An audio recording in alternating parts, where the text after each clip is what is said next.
and a warm welcome to News at Prime. Let's start with your reading of this moment for the EFF. What do you make of it? Good evening, Xoli, and good evening to all our listeners. I think this has been quite a very heavy day for South Africa in many ways, and I wonder if a lot of people in our country are realizing the seriousness of this political moment. I think it has been quite a very unexpected development. I personally can tell you that even when, obviously by the time the EFF released the press alert to indicate that they would be having a press conference, I did not think, there were already, rumors and talks at that time what the announcement would be at that press conference. And I don't think, even as I was hearing this is what's going to be happening and so on, I don't think that for a very long time I believed it. There was a part of me that said, generally before press conferences happen, you do hear these kinds of things and they tend to be true. But I think there was a bit of a cognitive dissonance that happened with me at that time, because I really did not think that this would happen. I think much like Julius himself had said that, he was caught quite by surprise. I was too. And the reason for that, I think, was articulated to a degree by Ziyanda, speaking about, Floyd having been one of the founders of the EFF with Julius. But I mean, also, I think it's also very important that we remember that the relationship of Julius and Floyd does not start with the EFF.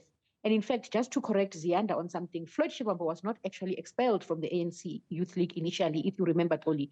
In fact, it was Julius who was expelled, but Floyd and other members of the National Executive Committee of the Youth League, including the late Cindy Somakaka, including the current Minister of Minister Ronald Lamola, of International Relations, former Minister of Justice, they had not initially been expelled by the ANC. In fact, they were suspended and they had an opportunity to go back to the ANC and articulate and explain why they shouldn't be expelled. Floyd was one of the people who had that opportunity. He actually chose to leave the ANC Youth League and leave with Julius and so on. And I mean, that speaks to the depth of loyalty, the depth of brotherhood for Floyd Shivambu, who at that time was also really also a firebrand in the ANC Youth League. But even when he was not expelled by the mother body, he chose this high road. Yeah. And so, that friendship of Julius and Floyd is not just a political relationship, like Julius said. It is also a deep brotherhood and a deep friendship with a long history outside and even before the EFF.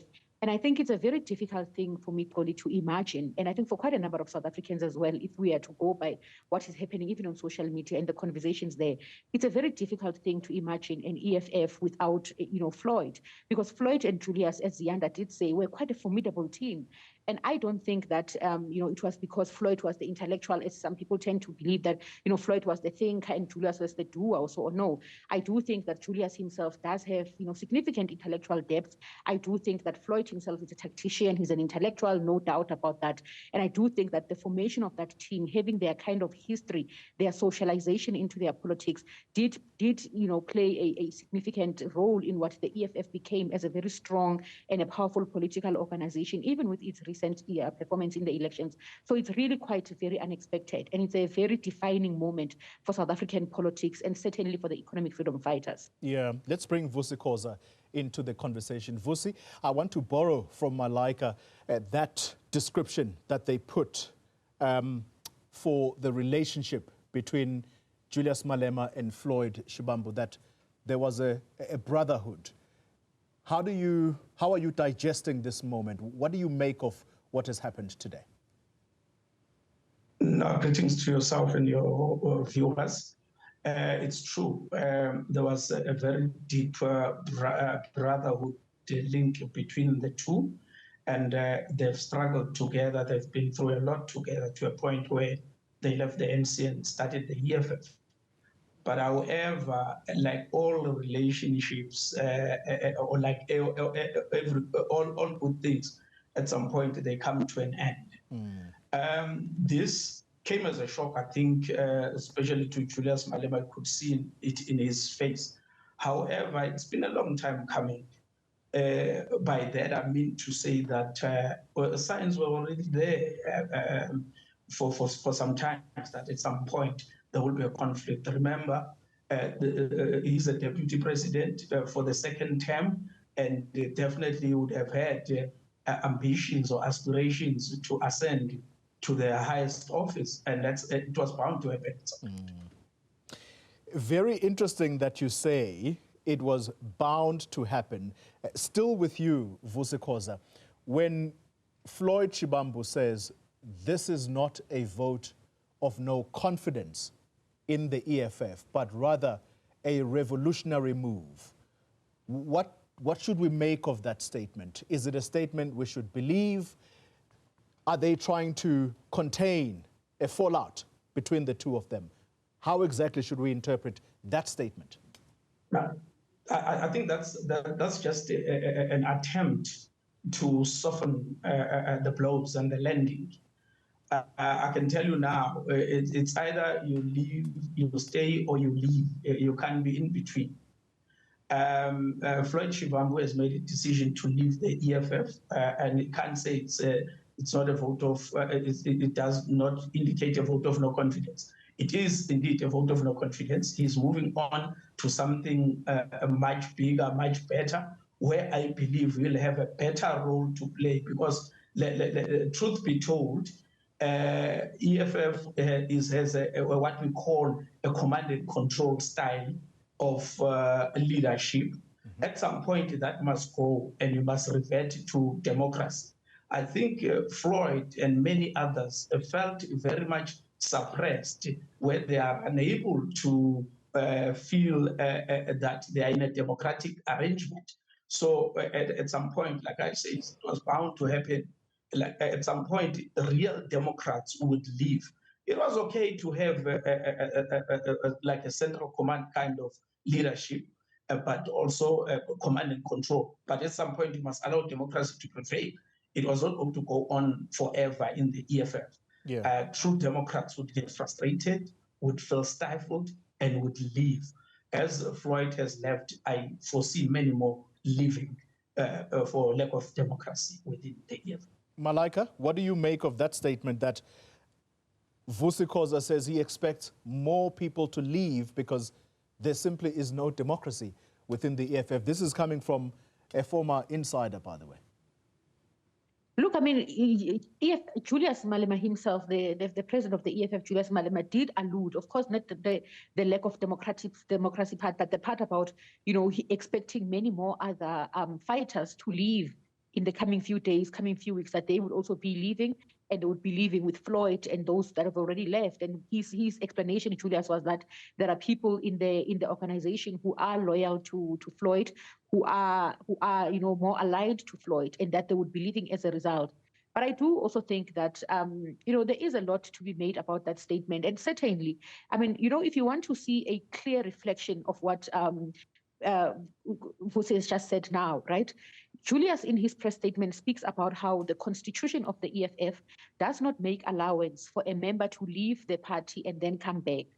He says that. And then he says, however, in the case of Floyd, he is willing to make an exception, that the door remains open and Floyd can still come back into the EFF at any point, right? The door will be open for him because he's a founder, he's not just a member. And I think in that statement alone, you actually get to hear the extent to which Julius truly is a metonymy of the organization.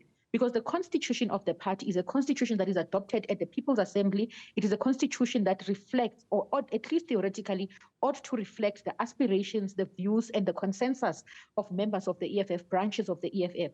However, Julius very ironically, or with lack of irony rather, stands before the country and says, despite what the constitution of the party says, I said to Floyd he can come back.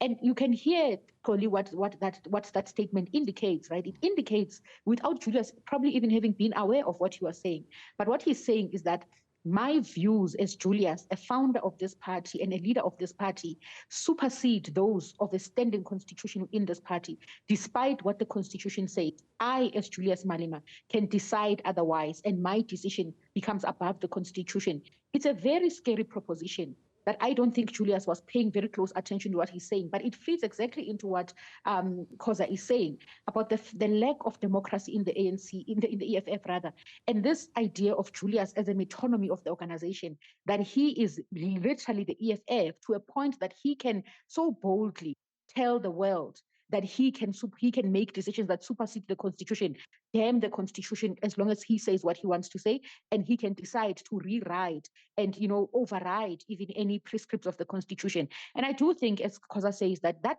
ought to be a serious frustration for people who are used to democratic organizations. And certainly quite a number of EFF leaders do come from the ANC. And whatever criticism we may have of the ANC, even the criticism, for example, about, you know, its democracy that some might argue tends to be for sale because of, you know, the amount of money that gets transacted in election of leaders and so on.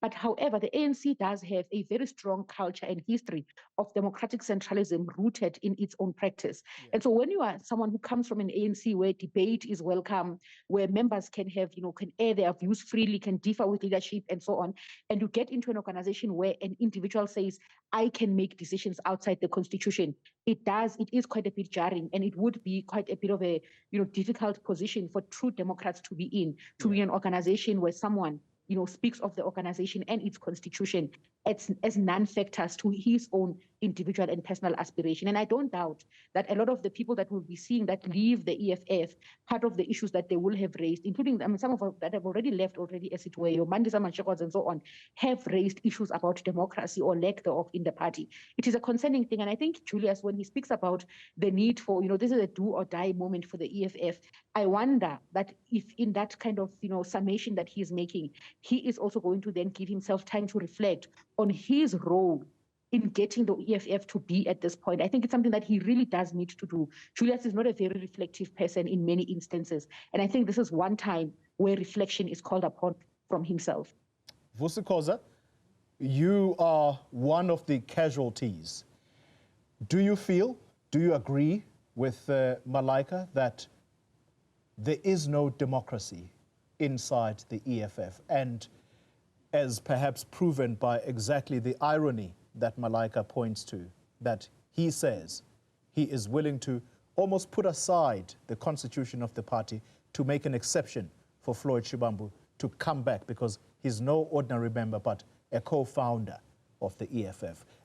Does that talk to perhaps why you were also a casualty?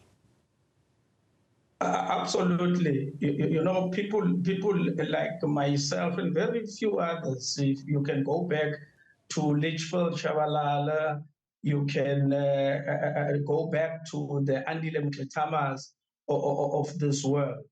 All of them that have left have always complained about the lack of democracy in a situation where even if a decision is taken by the highest decision-making body, for instance, the CCT in between conferences of the National People's Assembly, one person would just change it, or one person would go to a media conference and pronounce on constitutional matters and say, this is what we are going to do, we've changed it. When the resolution of the highest decision-making structure was actually contrary or the opposite thereof. So he ends up running the organization as and when he wakes up and feel in the morning. That has contributed a great deal to the demise of the EFF. And I want to agree that the EFF has reached a point of no return. There is no way that it can recover from this. You must understand, whether people want to believe it or not, that Floyd Shivambu is actually the brain, the think tank, whether it's policy or speech writing, understanding of governance, etc., etc. He was responsible for the governance unit of the EFF, responsible for many write-ups and where thoughts are needed.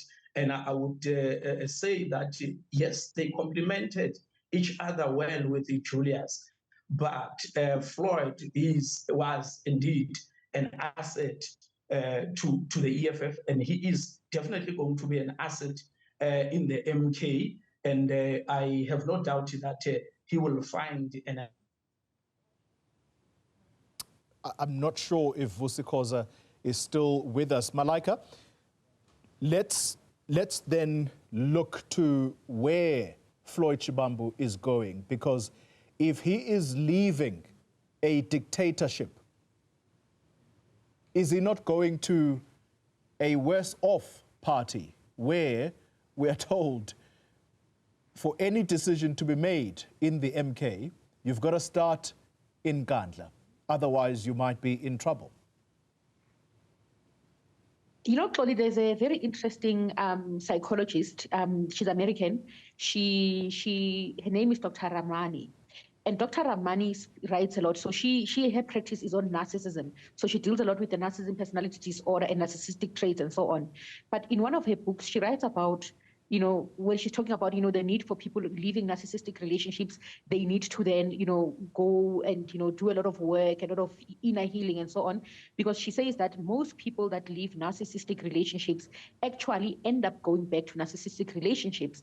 And I found myself thinking a lot about that work of Dr. Ramani today, because I thought to myself, you know, people tend to argue that, oh, you know, EFF is a cult and so on and so forth. And, you know, Floyd is leaving the EFF because it's a cult. You know, there's that argument that's also being made on social media, that he's leaving the EFF, he's tired of the lack of democracy, it's a cult and so on. And I thought to myself, it's very interesting if that's the argument we are having, because Floyd is not going to an organization that is radically different to the EFF, at least insofar as how decisions are made and so on. I mean, you started this discussion talking about, you know, the developments in the MK party, the hiring and firing as and when the, you know, president or its leader, Jacob Zuma, feels like it, the lack of structures in the MK and so on. And so you ask yourself, if you would leave a party because there is no democracy and decisions lie with one individual person, which is Julius Malema, does it make sense then to go to an MK party that also does exhibit the same kind of cultic, characteristics that were also seen in the EFF? But then I thought about it also a bit differently, to say, you know what? And it's part of what Vusi was saying. The EFF is an established institution. It's 11 years old. It was established in 2013. It's an established institution. It has got, you know, despite Julius's propensity and tendency to disregard its constitution, to disregard some of its pronouncements and decisions of the highest decision-making bodies and so on, it does have a strong, it has established itself and built a strong literature, and that a literature that guides its policies, a literature that guides its framework. The MK does not have that. In fact, you will remember, Tony, that towards the elections in May, one of the concerns that we were raising, and even after the MK emerged as such a very powerful force, the third biggest party in South Africa, one of the concerns was that on what basis are people voting for the MK, right? Because we raised issues to say, but it didn't even have a coherent manifesto. It just had a one-pager with about 7-8 points that were very generic and so on. It could have actually been written by ChatGPT, the way generic it was. There were no policies in place. There was no, policy position on anything. It did not have any of those things.